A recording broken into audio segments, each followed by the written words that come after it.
Good afternoon, everyone. Happy New Year. This is our first episode of 2026. And yeah, I really hope everybody had a great year. 2025 has been really harsh in every sense for Congolese people, for myself, and I'm sure for yourself as well, for you. But I just hope that in 2026 that you are going to persevere, that you are not going to give up whatever goals that you have for this year, that you must achieve them. So happy New Year! I'm really glad to be here with you every weekends. First episode of 2026, January 3rd, and we're gonna discuss about the Congo. About we're gonna go a little bit about we're gonna go a little bit to the Latin continent as well. Talk about Venezuela, talk about what it means in comparison to the Congo, right? So today, episodes from Congo to Venezuela, sovereignty, selective justice, and the price of independence. What that really means. In the month of January, just to get started, um, for Congolese people, for Friends of the Congo, is not an ordinary month, and I need to say that. And actually, um, a few days ago, I think it was on January 1st, we launched officially our 17 days before heading to January 17th, which commemorates the murder or the death of Patrice Lumumba, who is the very first prime minister that the Congo has known. And the Friends of the Congo, we really like to um, remember the man, not just because he was the first democratically elected leader of the Congo, but because of what he represented in terms of independence, in terms of sovereignty and being free from imperialism, free from colonialism, in having the Congolese people being able to take control of their own affairs. And there is a significance in Lumumba's life, and even right after his death, he had he's made a lot way more impacts after his death that even when he was alive, which is really incredible when you think about somebody's legacy, right? That that if the Congolese elites at the time, that if the United States and Belgium did not really uh, um, worked so hard to kill the man, maybe we wouldn't have not talked about him the way that we're doing right now. So, but it's really like I'm saying that January, the month of January, is not an ordinary month for us. It is a month of memory, a month of reckoning. Um, and also a month for Congolese people to remember, not just Patrice Lumumba. There's also Mamadou Ndala, who is was a colonel of the Congolese army, who was also assassinated. He was killed a few years ago on January 2nd.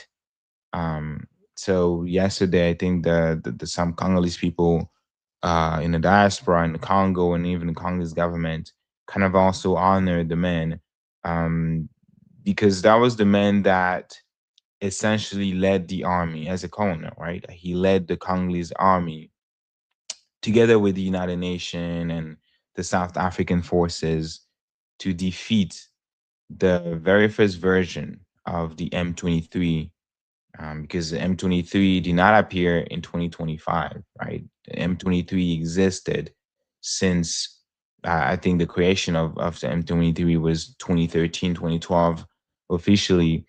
But when you actually go back in history, the history of the movement, of the organization, Mouvement du 23 Mars, the 23rd March movement. So it was a movement that was created at the aftermath of an agreement that was signed between the Congolese government and the CNDP at the time, another Rwandan-backed militia. and they signed an agreements, and they were asking for a lot of things.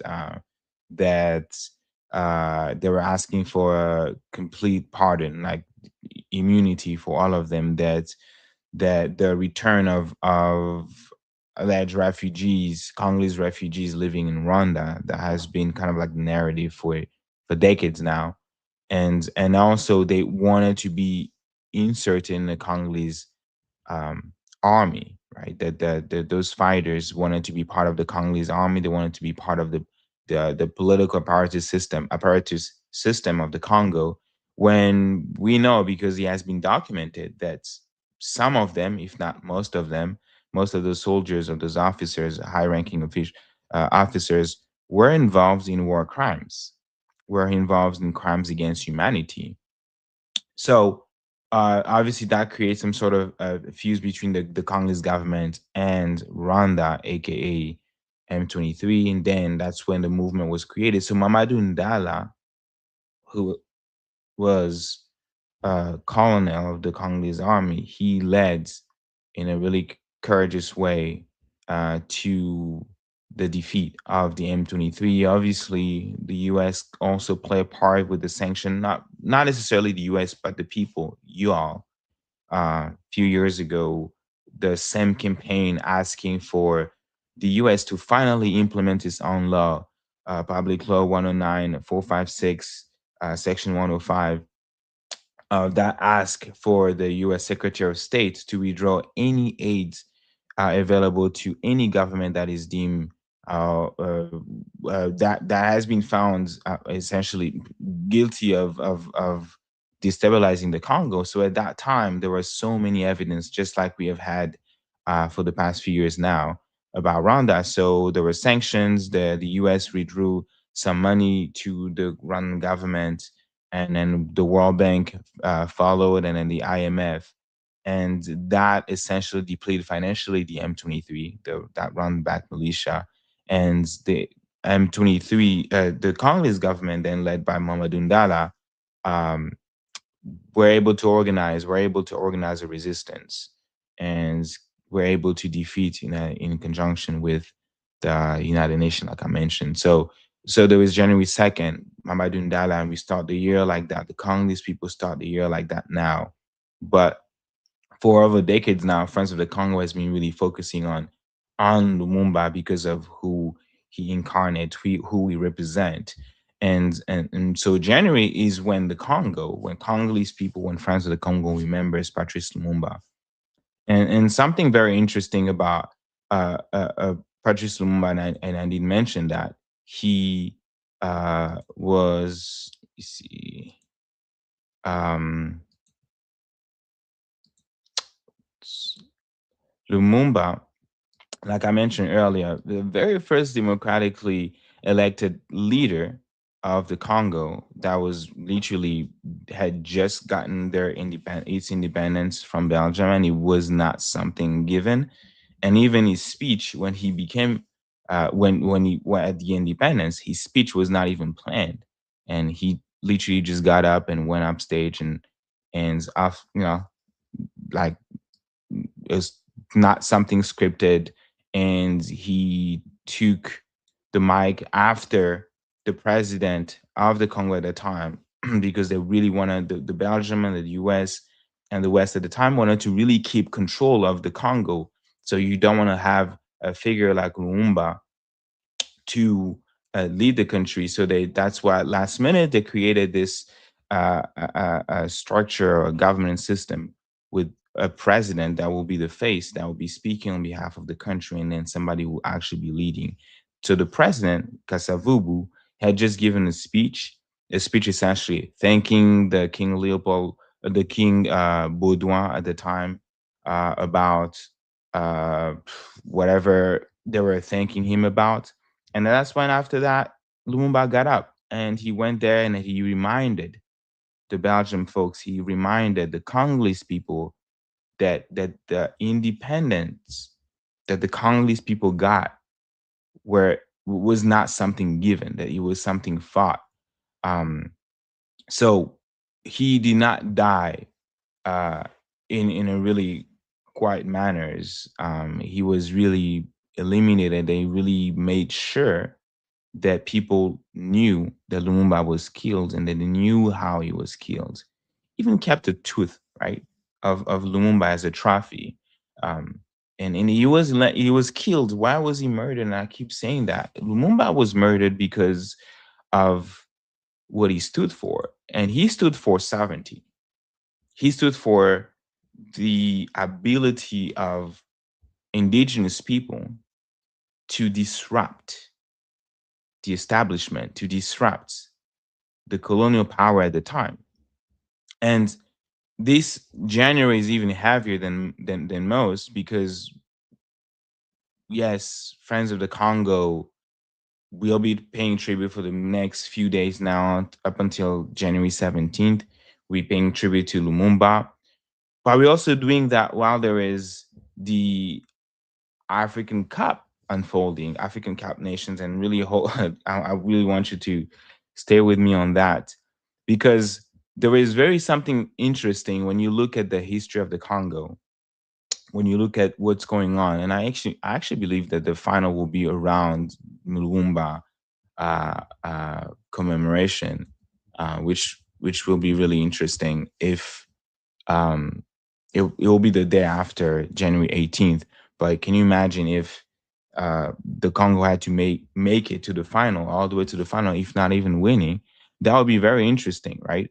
So there is the African Cup happening right now, and then there is the Congolese national team that is competing, and they actually have for the very first time since 1974, they have a shot to the World Cup, and they are playing the last game in the qualifier in Mexico in March. Um, but the reason why I'm mentioning that because we are really witnessing something deeper than football, something deeper than soccer for those who live in the U.S. Um, because uh, we're talking about a country that has known again decades of aggression, right? Decades, literally decades of aggression from its neighbor because of obviously the resources that the Congolese activists in UK frame it as the Genocost years ago, genocide for economic gain, and how the Congolese people are being displaced, how the Congolese people are being slaughtered, how women are being raped, right? Dr. Mukwege, the 2018 Nobel Peace Prize, talks about rape as a weapon of war, right? Because you really want to create that fear within women, within the household, within the community, and show that the men that are supposed to be protecting those women are incapable. They do not have the strength or the power to do that. Then that pushes the families to be broken and even to leave those areas. So creating fear, killing, displacing folks.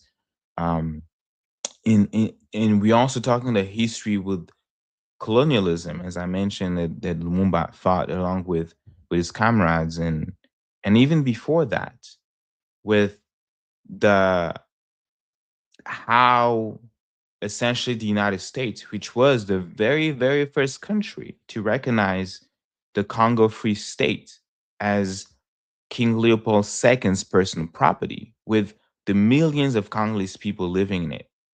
And that happened because the US was able to give the okay that it is okay for a man to be facilitating the plunder of the Congo. It is okay for a man to be owning an entire country with his people as his personal property. And that was at the Berlin Conference, right? So you have all these history from 1884 all the way to 2025, and you look at the significance of those dates, of those events, and then you look at the Congolese team almost making it to the World Cup. The Congolese team at the African Cup nations now, and there was even a talk regarding this particular fan that has been essentially standing for the entire time. There was actually maybe a video. Let me see if I can uh, show that. like essentially just standing, right? And imitating Patrice Lumumba. And you can see almost the resemblance that how he can stand tall and show his hands the entire time that the Congolese people are playing. So I think it's very important to recognize that. And I think I have the video somewhere. Let me just put that on this one. A quick question of what happens in 2026. And there's a man who pays tribute to late Patrice Lumumba, stands that way the entire match. Yeah. Motionless. It's a very glowing homage that he pays. I hope people are able to hear that. But again, very interesting, right? To have someone that decides to support the Congo, a Congolese, and he's like, I'm going to support the Congo in a way that is going to be true to me, true to us, and dress as Patrice Lumumba. And that's why I was saying that this is really deeper than football, really deeper than soccer, because we are witnessing here a whole symbol, right? And we are witness also in a sense, right? Contradiction. And also the question that Lumumba still asks, because Lumumba, he represents sovereignty, he represents legitimacy. He was elected, right? And he fought hard, and that even cost his life for the independence of the Congo.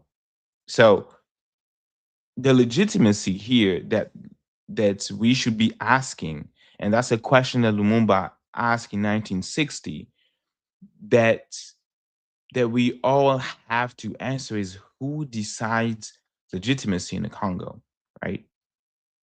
And the DRC in that regards competing at the African Cup of Nations, while you know part of its territory literally remains under occupations, while civilians, and I mentioned in the Kivu, endure massacre, massive displacements, and even silence from the international community in that regards, because no sanctions against Rwanda, and we have assisted instead of agreements, providing carte blanche to Rwanda to exploit Congolese minerals, right? And yes, that's the key question. And we were provided with an agreement that gives carte blanche to Rwanda to exploit the minerals. No accountability. And I had brother Kambale a few weeks ago talking to us in a very inspirational way, in a way that he only knows, regarding the mechanism that are not in place to hold the Congolese elites accountable, to hold the Rwandan government accountable, to hold key actors in the region accountable for what they have been doing in destabilizing the Congo. So that news of massacres, of displacement, should make the world pause in itself, right? But there is more. The world is not pausing. Obviously, the world continue to goes, and it's actually funny that the DRC now has a seat at the UN Security Council. But like I was mentioned during those games, and that was the image. And if you look at what has been making the headlines, besides the scores, besides the goals, besides the beauty of the game, what has been making the headlines outside of the soccer game that we love so much, the sport, and then the US is about to host the World Cup this year. Um, it was this image that I meant that I showed earlier with uh, this Congolese supporter, right? And if somebody can provide the names in the chat, that would be really amazing. It'll be really great to know his name. Let me actually Google that. Um, if can Kuka Muladinga. There you go. That's his name. Kuka Muladinga. That's his name. And just dressed like Lumumba, like I mentioned, standing essentially motionless throughout the entire game, just so that he can show that remind people of who Lumumba is, standing besides the Congolese people, standing besides the country, right? And no chance. He's not chanting. He's not celebrating. There is no distraction at all. Just standing, right? And that itself, and very particular in the month of January that we are right now, it's not full football random. And I think and that's why he's making all the headlines, and that's why people are talking about him. And actually, his name, and I'm seeing here, is Lumumba Vea. Uh, let me see. Yeah, just to trying to mimic Patrice Lumumba to show deep national pride and honor for his country.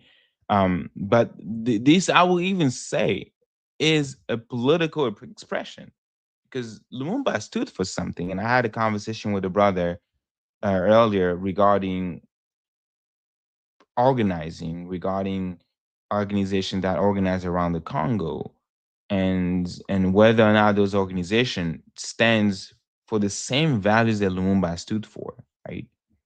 When you think about Pan-Africanism, what comes to mind? When you think about sovereignty, what comes to mind? And he, as a fan, I won't say that he is frozen, right? Because he's standing still, but he's standing on top of a Congolese flag. And I've heard people, online say that, oh, how dare he can stand on the flag. I was like, y'all don't understand the significance of what he's even doing, because he's rooted in the country. That's when I see that, that's what I understand. And that's what he communicates to me as a fellow Congolese, right? As his fellow Congolese. And we are still, here, that he represents people who are still here, people who are still fighting for the Congo. He represents uh, the people who still remember who they are, or who they are promised to be, right? And that's also significant in the national anthem, the Congolese national anthem. Who are we promised to be as Congolese, and what are we called to do for our nation to rise, debout Congolais, to rise as Congolese, right? And so, yes, we love the games and everything, but I think that is also important. So we're not fooled by everything. We're not distracted. Yes, distraction is good. Soccer, but really, the significance of having that image being showcased in different uh, uh, uh, uh, social media accounts, that football can indeed become a stage where dignity essentially can resist erasure. When people are forgetting about the Congo, he's reminding y'all, he's reminding us about the Congo. He's reminding y'all, he's reminding us about Lumumba and what Lumumba stood for. And I say that earlier, right? So, African nation, great. Um, but the significance behind it, that it's an opportunity, it's a platform for people to express themselves, play a game, and also remember or remind folks what the Congolese people are going through. And despite what the Congolese people are going through, they are still resilient, right? So the African Cup of Nations is not just a sport in that regard. It is also a matter of national survival in public view, right? And and to the question of going back to the question of what does Lumumba really represents, and I'm going to reiterate that he represents the sovereignty without permission. That it is your lands, it is your home, it is your minerals, your resources. You do not need permission for that sovereignty. He represents uh, freedom, not conditioned. Freedom or liberation, I would say, because there is a difference between freedom and liberation. That liberation to be conditioned and not approved. And that's why Lumumba, in that speech, he wanted to make sure to remind folks that the independence that we are getting June 30th, 1960, it is not something that was given. It was not something that was given. And let me see if I can read in English his speech. Um, Very powerful speech.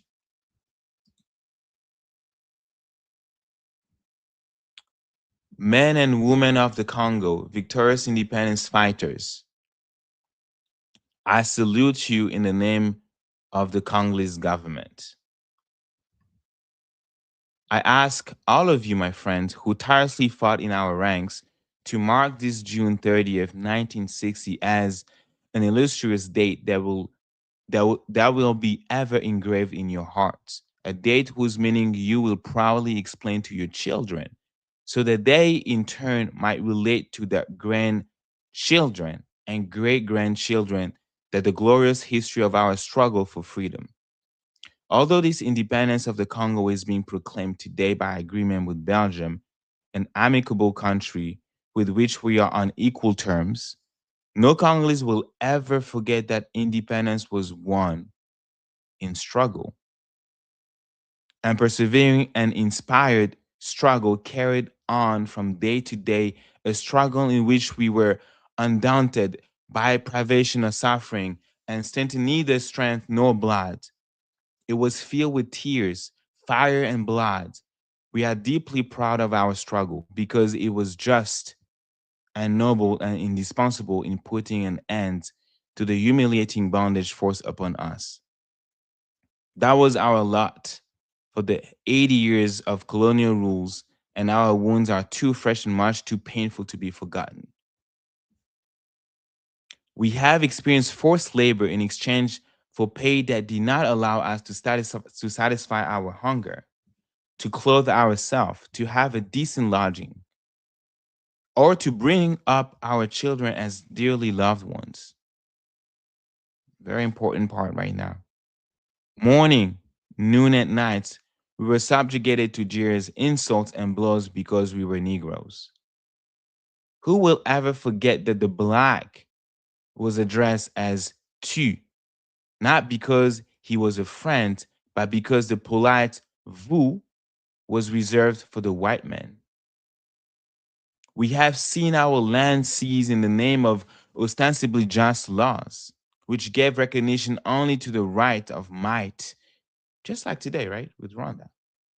We have not forgotten that the law was never the same for the white and the black, that it was lenient to the ones and cruel and inhumane to the others. We have experienced the atrocious suffering, being persecuted for political conviction and religious beliefs, and exile from our native land. Our lot was worse than death itself.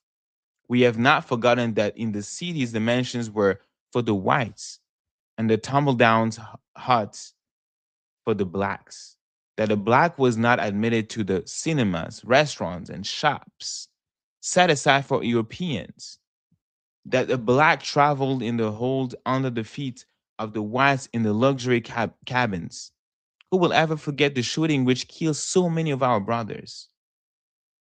Or the cells into which were mercilessly thrown those who no longer wished to submit to the regime of injustice, oppression, and exploitation used by the colonialist as a tool of the domination. All that, my brothers, brought us untold suffering. But we, who were elected by the votes of your representatives, representatives of the people, to guide our native land, we who have suffered in body and soul from the colonial oppression, we tell you that henceforth all that is finished with. The Republic of the Congo has been proclaimed, and our beloved country future is now in the hands of its own people. Brothers, let us commence together a new struggle, a sublime struggle that will lead our country to peace, prosperity, and greatness. Together we shall establish social justice and ensure for every man a fair remuneration for his labor. We shall show the world that the black man can do when working what the black man can do when working in liberty. And we shall make the Congo the pride of Africa. We shall see to it that the lands of our native country truly benefits its children. We shall revise all the old laws and make them into new ones that will be just and noble. We shall stop the persecution of free thoughts. We shall see that we shall see to it that all citizens enjoy to the fullest extent the basic freedoms provided by provided for by the Declaration of Human Rights. We shall eradicate all discrimination, whatever its origin, and we shall ensure for everyone a station in life befitting his human dignity and worthy of his labor and his loyalty to the country. We shall institute in the country a peace resting not on guns and bayonets, but on concord and goodwill. And in all of this, my dear compatriots, we can rely not only on our own enormous forces and immense wealth, but also on the assistance of the numerous foreign states whose cooperation we shall accept when it's not aimed at imposing upon us an alien policy, but it's given in a spirit of friendship.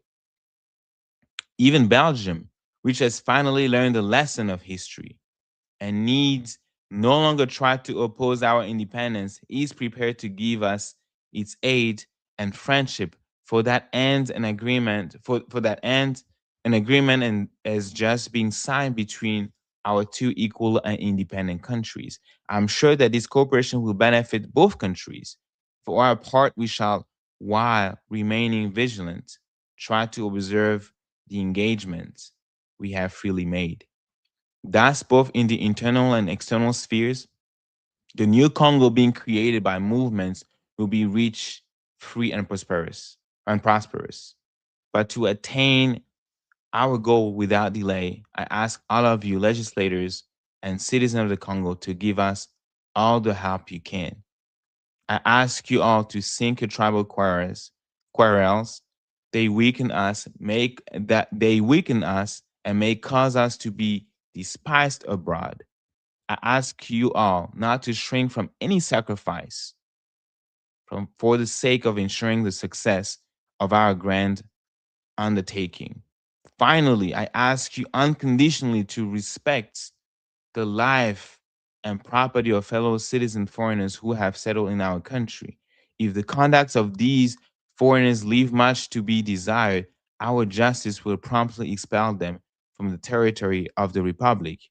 If, on the contrary, the conduct is good, they must be left in peace, for they too are working for our country's prosperity.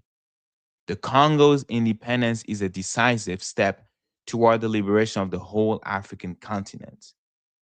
Our government, a government of national and popular unity, will serve its country. I call on all Congolese citizens, men, women, and children, to set themselves resolutely to the task of creating a national economy and ensuring our economic independence. Eternal glory to the fighters for the national liberation. Long live independence and African unity. Long live the independence of a sovereign Congo. He was killed because of what he stood for. Because he stood for not an independence conditioned on approval. Very beautiful speech. Not freaking negotiated behind closed doors, but sovereignty rooted in the people. And you saw in the speech, you heard it. Lumumba did not ask Belgium how to govern the Congo. He knew what was good for his people. He did not ask Washington how far dignity could go. He certainly didn't ask Paris. And for that, because of that independence of mind, that independence or that courage of daring to make a reality of free Congo, he was labeled dangerous and he was assassinated. So Lumumba represents here the original sin of the Pan-African independence.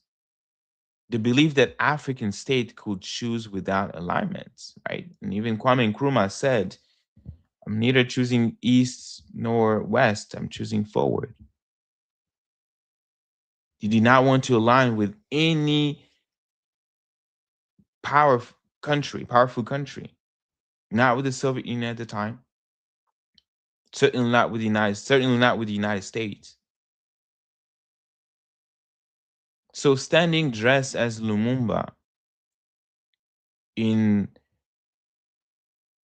today's context of the Congo, right, is really an act of defiance. Because that fan is telling the world that the Congo did not forget Lumumba. And he certainly did not forget what happened to Lumumba, who killed Lumumba, and why he was killed. That the Congo, yes, is watching the game, but the Congo also understand the game, the geopolitics. The geopolitics that showed today, right, that the president of Venezuela was arrested. And I will talk about, and y'all maybe will be able to understand the connection with the Congo. That people wake up with news of a bombing happening in Caracas, the capital of Venezuela. And a few hours later, we are told that the president of Venezuela is under US custody. And why is that? According to the Attorney General, that he's being charged for drug trafficking, right? Allegedly. He's facing federal drug trafficking charges, allegedly. But it's important to know a few things about something that folks seems to be forgetting, because it is the same thing when you want to address Congo's crisis. What do we use as Friends of the Congo? We first use the established laws that are in the book. We use international law. We use the UN Charter. And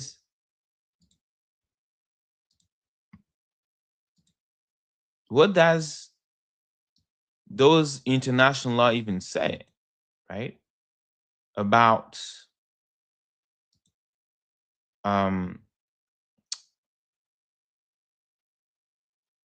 international law. Let me see.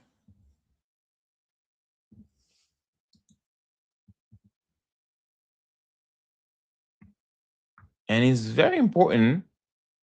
And that's why I think it's going to be also decisive for the case of the Congo. Because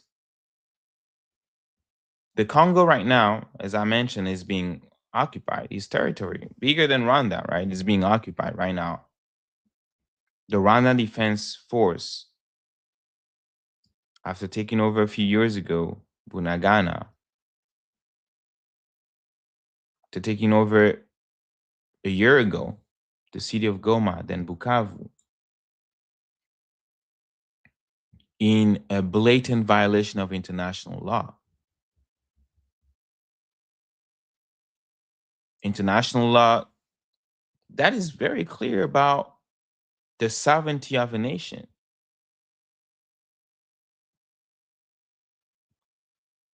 And the same law that has been disregarded in the case of the Congo, the same law that has been disregarded in the case of Palestine, the same law is being disregarded in the case of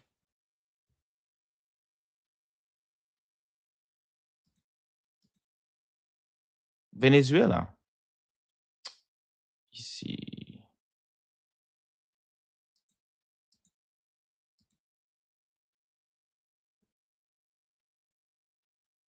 And let me see, I'm trying to put this one.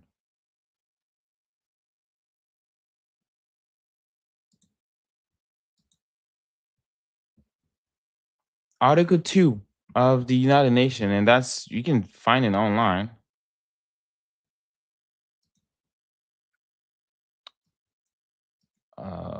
And he says right there, Article 2.4, all members shall refrain in their international relation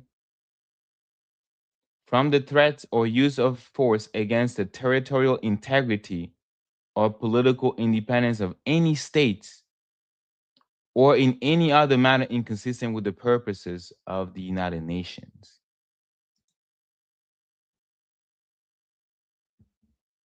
That's right there. The first thing that you read on when it comes to international law. What as the law says regarding the territorial integrity of a country. And no matter who is powerful, and that's why this law even exists, right? So that it's not the law of the jungle, where it is the most powerful country that decides. At least that's not how things are supposed to be. But that's how things are today.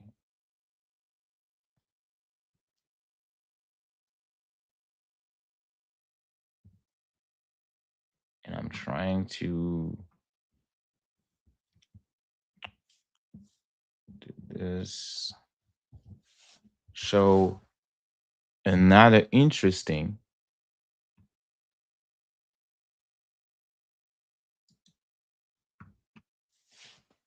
And this one, if I go on page 3, about the immunity of a state officials from foreign criminal jurisdiction, because again, going back to this tweet or whatever you're going to call it, the US president, the United States of America has successfully carried out a large-scale strike against Venezuela and its leader, President Nicolás Maduro, who has been, along with his wife, captured and flown out of the country. This operation was done in conjunction with US law enforcement. Details to follow. There will be a news conference today at 11 a.m. Mar-a-Lago, and there is also a clip that I have there about what to expect from that. And from the attorney general, and I think I mentioned and I showed this one, it's like he's in New York, facing federal charge allegedly. Drug trafficking. When at the same time the former president of Honduras was pardoned by Trump last month, convicted of bringing 400 tons of drugs in the United States, but he was pardoned.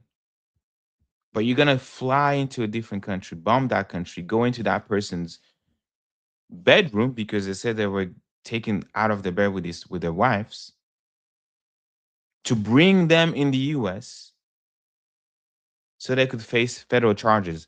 And before people start attacking me, I'm not saying that Nicolás Maduro is a good leader.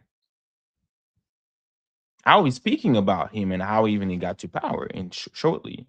But I wanted to show that this action itself of the United States doing is in direct contradiction to the international law that the US helped create.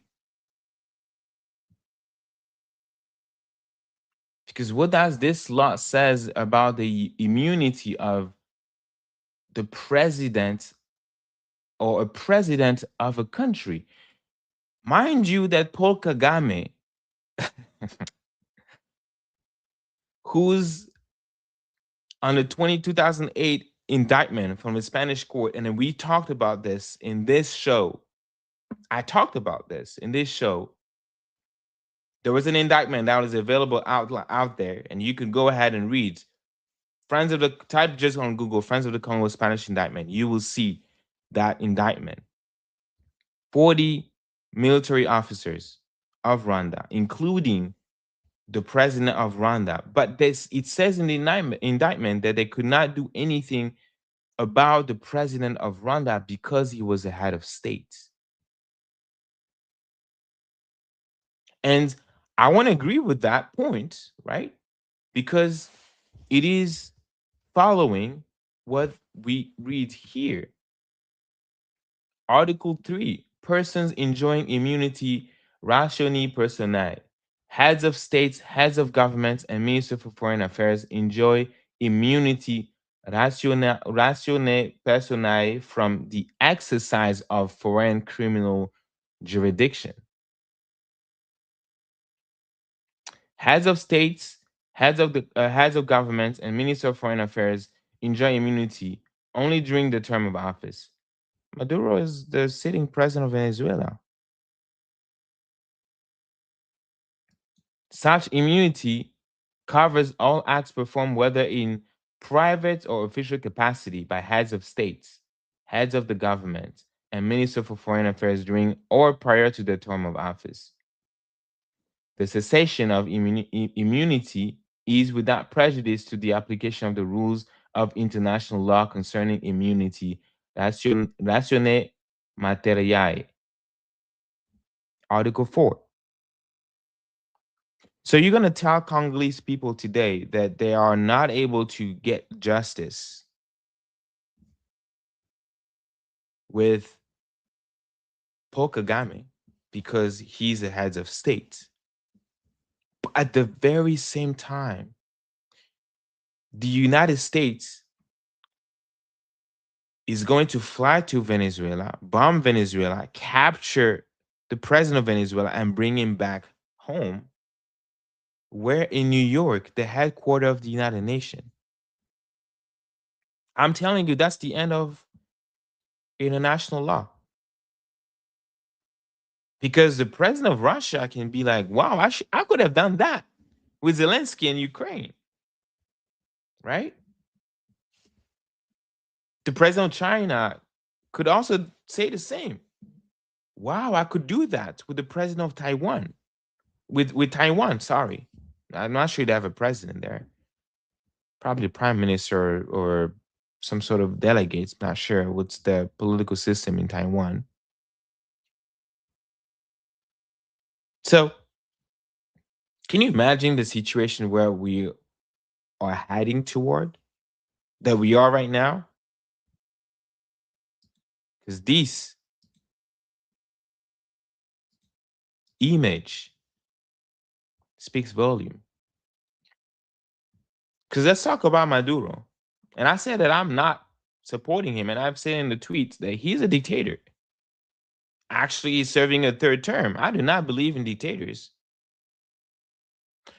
When you start needing a third term, when you start lying, when you start cheating, even in the election, you're probably not the leader that the country needs, that the people need. So you can still be an anti-Maduro and pro-democracy and still be against military intervention. The two can coexist. You can condemn the human rights violation happening in Venezuela. You can condemn the human rights violation happening in Rwanda and still be against military intervention. You can still be against the human rights violation committed in the Congo, committed by current President Tshisekedi in the Congo, and still be against foreign intervention. Literally. So Maduro did not just woke up and became president. I think it was a whole system that was created around him, and before that was put in place by Hugo Chavez. A system really rooted in electoral processes that, from the starts, you know, were, I would say, recognized internationally. His first election was in 2013. I'm not going to speak much about that. But his second election, I think it was in 2018. In 2018, almost at the very same time that the Congolese president, Tshisekedi, had also been declared winner of a fraudulent election. And the person who declared him the winner is right now leading the M23, Kone Nanga. So how do you explain to me that these two leaders put in place these chaotic elections, these facade of elections, just to check the box that they are a democracy, but the West is going to bark at Venezuela and not Tshisekedi? So facts here is important because Maduro, again, his first election, and even the second, in a really timid way, right? Like the international communities were super shy, but they still recognized that de facto he's the president.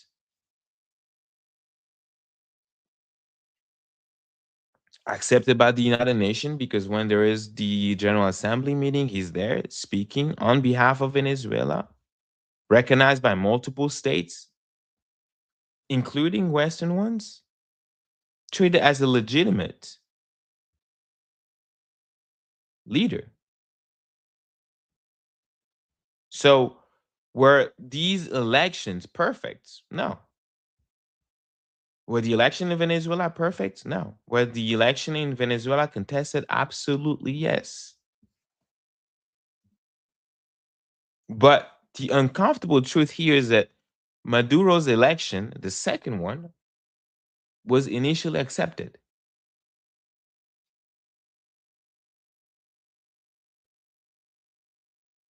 And if you have to contrast that with the Congo, with Felix Tshisekedi, who came to power, like I mentioned, observers openly questioned that. Domestic tallies were never transparent published. I remember in Goma, they were still counting. They still had ballots closed, sealed, but they were already providing the results. Corneille Nanga, who's right now the leader of the M23, was live on the RTNC, the national television, was publishing the results. The people themselves continued to contest. Yet we rolled the red carpet for Tshisekedi.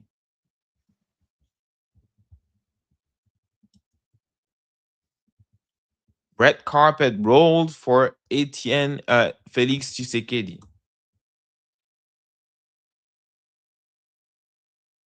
And in case y'all don't know who's Felix Tshisekedi, let me see if I can put it out there for y'all to see.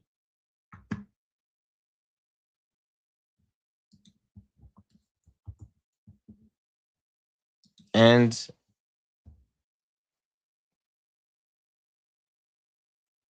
they met up with him. They invited him to conferences, international gathering, recognizing the man as the president of the DRC, signing agreements, and even after he got his second term in 2023 with over 70% elected, allegedly. So the comparison with the Congo is very important here because I mentioned that the Congo is involved because the way this could happen again is a really grave violation of international law. And then actually the vice president of Venezuela and I think the governments or whoever are in place, not sure if they're even in the country, Colombia also called for an emergency meeting at the UN Security Council. Guess who's a non-permanent member at the UN Security Council? The Congo. So I am curious to know or to see what will be the vote of the Congo at the UN Security Council. Are they going to condemn this grave violation of international law, the violation of the Venezuelan territorial integrity, or are they going to abstain and let the US be? Or are they going to vote no and literally side with the US? But I think that an abstention in this point, like abstaining or voting no, is the same vote, right? So both elections, Congo and Venezuela, were both marred by irregularities, frauds. So no one here should get a pass. Tshisekedi shouldn't get a pass, but he did. Only one leader got sanctioned, isolated, indicted, targeted, bombed. And I'm not advocating for violence, never. But I'm also just showing the double standard here. Because we have to ask ourselves, is that a democracy or is it an alignment? Are we believing in law? Because the democracy is not just the power of the people, but power of the people rooted in law, in justice, in equity. And when you have articles, when you have laws in the books that mention all of these things, that mention sovereignty, that mention the territorial integrity of a country, and you're still gonna go ahead and ignore those laws, is it a democracy or is it alignment? Because when the US indicts, when the powerful indicts and arrests a sitting head of state unilaterally, that is not enforcing law. That is violating the law that I showed earlier. That is violating Article 2.4 of international law. That is violating the Chapter 6 of immunity of states. It really redefined the power as legality. So now, right, whoever is powerful, we have the legality to do whatever they want because they are the one who make the law anyways. So that raises a dangerous question for today's lives is who decides when sovereignty ends? And when does law become a weapon? And why are some contested election tolerated while others are just criminalized? Why are we going to allow a leader in the heart of Africa to steal the will of the people, maintain himself in power in defiance of every law, of international law, of, of the constitution of that country? But we are going to stand firm and criminalize the exact same act in other country, and we all know why. That selective justice does not strengthen international law, the balance that we need for peace, or should I say justice. It destroys the trust that people have put into the UN body. And that's just and simply a collapse of international law, a collapse of diplomacy. Because now we are going to rely on the fact that the powerful dictates what will be the next step, what will be the fate of a leader. And that's why the UN, the United Nations halls may be empty or may empty themselves pretty soon. And that's why a leader will most likely hesitate to travel in the US. And that's why Lumumba still speaks.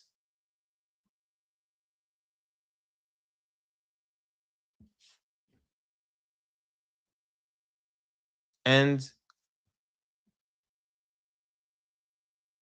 for people who know and who understand the struggle that the Congolese people are going through, the values that Lumumba stood for,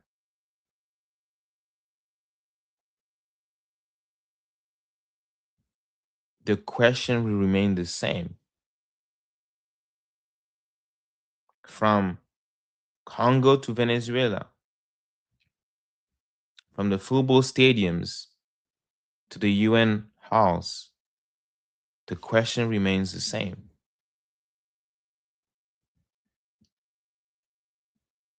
What is sovereignty at the end of the day? What does it mean to be free? What does it mean to be liberated? Who gets to choose who gets free? Who gets to choose who gets liberated? Who gets punished? Who gets protected? And why? That Congolese fan dressed as Lumumba answered without words. He stood. And as long as people stand for ethics, for justice, for memory, for dignity, for truth, selective justice or the double standard will never be the final word. Never. And this is why it's very important that no matter the situation that we are in, the geopolitics that is unfolding in front of our eyes, that we do not forget the struggle that the Congolese people are facing.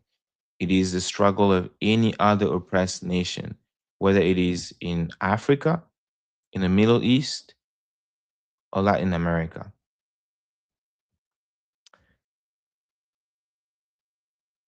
Stay tuned on Congo Unfiltered for our next episodes. Friends of the Congo, follow us. Subscribe if you're watching us on YouTube. Follow us on Instagram, Congo Friends, on X, Congo Friends. And stay tuned for the events, the next events, because like I mentioned earlier, for the next several days, we'll be diving into the work of Lumumba and what he stood for.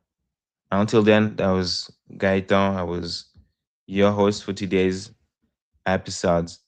And once again, Happy New Year to y'all. And I will catch you later.